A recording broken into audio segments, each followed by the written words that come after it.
Good morning dear students. आज मैं peace building and peace keeping पर डिस्कस करूँगा।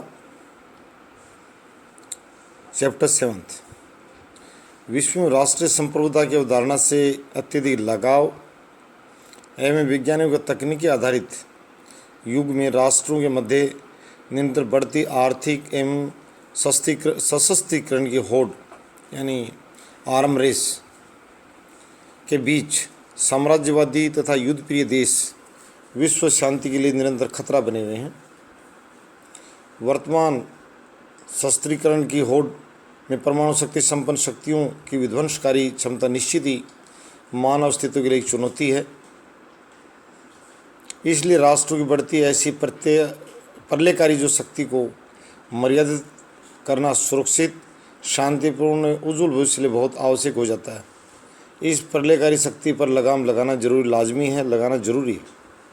इस संदर्भ में संयुक्त राष्ट्र संघ के अंतर्गत संभवतः राष्ट्रों की अंतर्राष्ट्रीय शक्ति को मर्यादित करने का सबसे प्रभावशाली साधन सामूहिक सुरक्षा है, जिसमें विभिन्न राष्ट्र सामूहिक रूप से संगठित होकर संभावित आक्रमणकारी का विरोध करने के लिए तत्पर होते हैं। ग्रुप सिक्योरिटी सिस्टम सामूहिक सुरक्षा व्यवस्था को जॉन सॉवरजेनबर्गर ने अंतर्राष्ट्रीय व्यवस्था के विरुद्ध आक्रमण रोकने अथवा उसके विरुद्ध प्रतिक्रिया करने के लिए संयुक्त कार्यों का यंत्र बताया।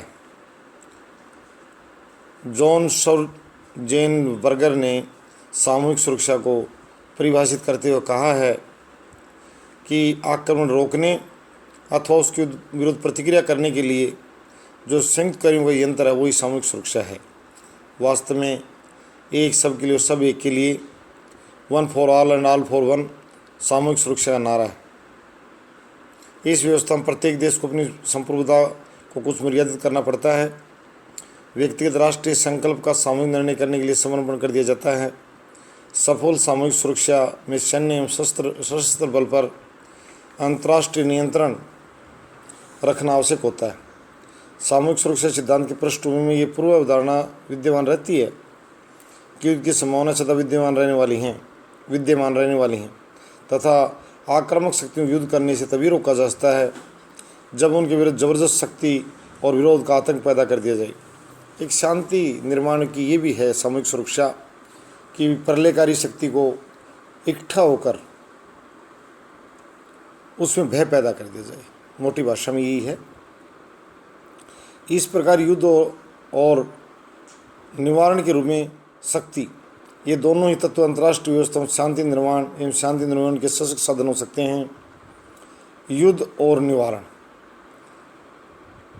ये दोनों जो है ग्रुप सामूहिक सुरक्षा के पक्ष में ये कह रहा है कि ये बनता है और युद्ध को टाला भी जा सकता है प्रलयकारी शक्ति को भय दिखाकर अपने संगठन का। यह स्पष्ट है। तो इस अध्याय में शांति निर्माण के रूप में सामूहिक सुरक्षा की अवधारणा की संयुक्त राष्ट्र संघ के प्रावधानों के अंतर्गत विवेचना के साथ साथ सुरक्षा परिषद के द्वारा शांति निर्माण की भूमिका का भी उल्लेख करेंगे। पीस कीपिंग के लिए सिक्योरिटी काउंसिल ऑफ यूएनओ संयुक्त राष्ट्र संघ के जो सुरक्षा परिषद की जो भूमिका रही है उस पर हम विवेचन करेंगे। यहाँ ये इंट्रोडक्शन बताया मैंने आपको। शांति निर्माण, सामूहिक सुरक्षा, संयुक्त राष्ट्र चार्टर के अंतर्गत सामूहिक सुरक्षा, collective security under the UN charter, अंतर्राष्ट्रीय शक्ति के संतुलन को बनाए रखने के लिए प्रभावशाली साधन सामूहिक सुरक्षा है, जिसमें अलग अलग राष्ट्र सामूहिक रूप से संगठित होकर संभावित हमले का विरोध करने के लिए तैयार रहते हैं। शक्ति संतुलन का लक्ष्य एक देश या कुछ देशों के गुट का विरोध करना, उन पर आक्रमण करना या उनके आक्रमण से अपनी रक्षा करना होता है। ये 3 लक्ष्यों को लेकर ये सामूहिक सुरक्षा भाव को आगे बढ़ाया जाता है। लेकिन सामूहिक सुरक्षा व्यवस्था में विरोध अस्पष्ट एवं संभावित होता है। इस व्यवस्था को शांतिपूर्वक एवं शांतिवर्धन माना जाता है। वर्धक, शांति को बढ़ावा मिलता है सामूहिक सुरक्षा से, ये माना जाता है। इसके जो समर्थक वो कहते हैं कि सामूहिक सुरक्षा योजना से शांति का ह्रास नहीं होता बल्कि शांति में वृद्धि होती है। केंद्रीकरण की दृष्टि से सामूहिक सुरक्षा के बीच की व्यवस्था है। इसमें शक्ति संतुलन से अधिक केंद्रीकृत प्रबंध होता है। किंतु ये विश्व सरकार की मान्यता से कम होता है। संक्षेप में, सामूहिक सुरक्षा के सिद्धांत में एक राष्ट्र की सुरक्षा को केवल उस राष्ट्र की सुरक्षा मानकर पूर्ण विश्व समाज की सुरक्षा समस्या माना जाता है, जिसके फलस्वरूप विश्व में शांति निर्माण और शांति निर्वहन संभव होता है। मैं सामूहिक सुरक्षा का अर्थ इसको डिफाइन करूँगा और कलेक्टिव सिक्योरिटी सिस्टम को। Meaning and definitions of collective security. सामूहिक सुरक्षा का अर्थ है देश के लिए किए गए सामूहिक प्रयास। सभी देश अपनी सुरक्षा प्रयासों के प्रति जागरूक रहते हैं। अगर किसी एक देश पर हमला होता है तो सामूहिक सुरक्षा व्यवस्था के अधीन सभी देश एकत्र हो जाते हैं तथा सभी देश संगठित होकर उस समस्या का समाधान करते हैं। विभिन्न विद्वानों ने सामूहिक सुरक्षा की निम्नलिखित परिभाषा दी हैं, जो मॉर्गनथो ने जो इसको डिफाइन किया है, एक सबके लिए और सब एक के लिए, यही सामूहिक सुरक्षा का मूल तत्व है। ये मॉर्गनथो की डेफिनेशन है सामूहिक सुरक्षा के बारे में। और इनिस एल क्लोड के अनुसार सामूहिक सुरक्षा शक्ति संतुलन और विश्व सरकार के बीच की व्यवस्था है। जॉन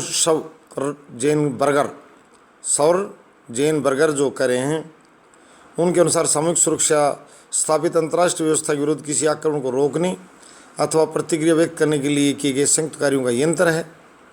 अर्नेस्ट ए ग्रोस के अनुसार सामूहिक सुरक्षा की विरोधी है असुरक्षा, परंतु देशों द्वारा मिलकर किया गया कार्य सामूहिक सुरक्षा नहीं माना जा सकता। और जो शलीचर की परिभाषा है के शब्दों में, सामूहिक सुरक्षा व्यवस्था में एक आक्रमणकारी देश के विरुद्ध अन्य समस्त देश मिलकर शांति स्थापना करने के लिए अपना योगदान देते हैं। इसका जो मुख्य मंतव्य जो उद्देश्य है वो देशों को युद्धों से बचाना है और इसके असफल होने पर आक्रमणकारी का सामूहिक विरोध करना है। सामूहिक सुरक्षा की सफलता के लिए सदस्य देशों में पारस्परिक विश्वास, उनमें शक्ति का ठीक आवंटन होना आवश्यक है। मोटे शब्दों में सामूहिक सुरक्षा व्यवस्था के समर्थक कहते हैं कि हमारा लक्ष्य संगठित होकर किसी पर हमला नहीं करना है, पर हमलाकारी आक्रमणकारी शक्ति का डटकर मुकाबला करना है, ताकि वो अपने से कमज़ोर या इतर समझ रहे राष्ट्रों, कम शक्तिशाली राष्ट्रों पर हमला करने का साहस न जुटा पाए। पलानो तारेगास के अनुसार सामूहिक सुरक्षा राज्य के किसी समुदाय के आपसी संबंधों का कुलक है, सेट है, जिसमें सभी सदस्य राज्य किसी भी अंतर्राष्ट्रीय संकट के विरुद्ध पारस्परिक सुरक्षा प्रदान करने के लिए सहमत होते हैं। पामर परकिंस का विचार है, सामूहिक सुरक्षा का स्पष्ट अर्थ है शांति खतरों से निपटने के लिए सामूहिक उपाय करना। और चार्ल्स बी मार्शल के अनुसार सामूहिक सुरक्षा एक व्यापक धारणा है, जिसके अनुसार सभी राष्ट्र ऐसे अस्पष्ट से बंधन बंधे रहते हैं कि वे किसी भी अनभिज्ञता राज्य द्वारा पैदा की गई परिकल्पनात्मक घटनाओं के उत्तर में अनिर्दिष्ट कार्य करने के लिए वचनबद्ध होते हैं। जैकब एम एयरटन का विचार है, सामूहिक सुरक्षा का विचार का सारांश ये है कि राज्यों के बीच एक पारस्परिक आश्वासन समझौता है। प्रत्येक राष्ट्र दूसरे सभी राष्ट्रों की सुरक्षा गारंटी देता है और शायद इसी गारंटी की वजह से दूसरे राष्ट्रों द्वारा किए गए वादों द्वारा उसे अपनी सुरक्षा गारंटी मिलती है। एक यानी वो भी कहता है कि आप पर संकट के समय आपके साथ, यानी एक दूसरे को सभी ये आश्वासन देते हैं कि हम मिलकर खतरे से लड़ेंगे, अपनी शक्ति में इजाफा करते हैं। कहना मोटे शब्दों में ये है। क्लोड ने सामूहिक सुरक्षा को शक्ति संतुलन विश्व सरकार के समान शक्ति प्रतिबंध का एक रूप माना है। उनके शब्दों में सामूहिक सुरक्षा शक्ति संतुलन विश्व राज्य के बीच की परिस्थिति है कि उसमें शक्ति पर नियंत्रण इतना कम भी नहीं होता जितने शक्ति संतुलन की धारणा में, और न ही इतना अधिक होता है जितना विश्व राज्य की धारणा में है। अतः सामूहिक सुरक्षा की समस्या किसी अकेले एक राष्ट्र की न होकर सभी देशों की समस्या समझ जाती है। इस सामूहिक सुरक्षा के अंदर सभी राष्ट्र आपस में इन्हें इकट्ठे होते हैं और उनमें परस्पर मेल जोल की भावना में वृद्धि होती है। वस्तुतः सामूहिक सुरक्षा वगैरह है किसी एक राज्य पर किया गया हमला सभी राज्यों पर किया गया हमला माना जाएगा। सभी सदस्य जिस संगठन के सदस्य उन पर माना जाएगा। किसी राष्ट्र विशेष की सुरक्षा के लिए उसी राष्ट्र की चिंता का विषय नहीं, बल्कि वो सारे अंतर्राष्ट्रीय समाज की चिंता का विषय है। यदि एक राष्ट्र किसी दूसरे राष्ट्र की सुरक्षा को खतरा पैदा करता है तो खतराग्रस्त राष्ट्र की ओर से बाकी सब राष्ट्र कार्रवाई करेंगे। हमलावर के अलावा और अन्य राष्ट्रों के बीच सहयोग सामूहिक सुरक्षा का फल है। इसी संदर्भ में ये संभावना है कि सहयोग के कारण हमलावर हमला करने का विचार भी तय सकता है। वो कहते हैं जब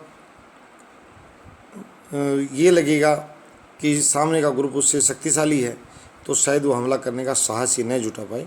तो सामूहिक सुरक्षा भावना नीचे एक सामाजिक स्तर, ग्राम इकाई से लेकर अंतर्राष्ट्रीय स्तर तक इसकी आवश्यकता है और इसको बढ़ावा दिया जाना चाहिए। एक परंतु सकारात्मक रूप में, नकारात्मक किसी पर संगठित हमला करने के लिए नहीं, आत्मरक्षा के लिए, चाहे राष्ट्र इकट्ठे हों, चाहे मानव इकट्ठे हों, चाहे कोई समाज इकट्ठे हों, आत्मरक्षा के लिए इस तरह धारणा फलदायी होती है, फलकारी होती है। धन्यवाद।